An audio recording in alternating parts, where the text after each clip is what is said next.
Kumusta mga kasaka at mga kadiskarte? Ngayong panahon na tumataas ang presyo ng bilihin at parami ng parami ang gustong magninegosyo, isa sa mga pinaka-praktikal, subok at siguradong kikita na negosyo dito sa Pilipinas ay walang iba kundi ang rice milling business. Bakit nga ba ito tinatawag na praktikal na negosyo sa panahon ngayon? Una sa lahat, ang bigas ay pangunahing pagkain ng bawat Pilipino. Araw-araw ay may konsumo ng bigas sa bawat tahanan, sa bawat kainan, sa bawat karinderya, at sa bawat eskwelahan. Hindi nawawala ang demand ng bigas.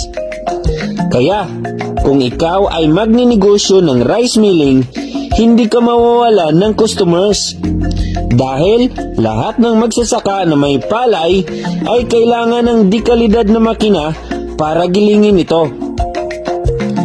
At dito na papasok ang Shinong Rice Mill Machine na gawa mula sa South Korea. Ang Shinong Rice Mill Machine ay isang 5-in-1 portable rice milling machine. Electric power drive, hindi na kailangan ng diesel.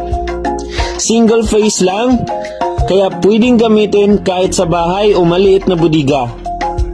3.3 kilowatts lang ang kuryente per hour ang consumption nito, kaya tipid po sa kuryente. At may 6 to 8 sacks per hour na palay. Capacity po yan. Kaya kahit maliit, pang negosyo na talaga.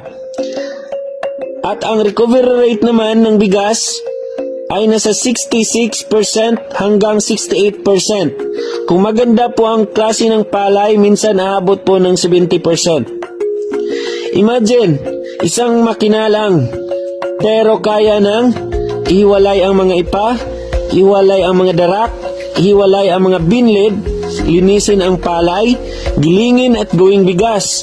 Separate din ang broken rice, separate din po ang mga bato-bato, kahit mga buhangin at pinong mga bato ay kaya niyang iseparate.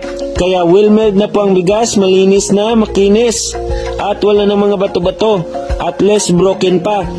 At ilabas ang malinis, commercial grade rice or well-milled. Hindi lang yan, mobile rin ito. Pwede mo siyang dalhin sa mga barangay o sakahan at doon ka mismo maggiling. Parang ikaw ang rice mill on wheels. Pero kailangan ito ng generator na 15 kVA kapag gusto mo na generator ang gagamitin. Kayang-kaya ng small farmers, sakto sa mga kooperatiba, swak sa mga gustong magsimula ng maliit pero pang malakihan ng kita. Kung walang kuryente sa inyo, pwede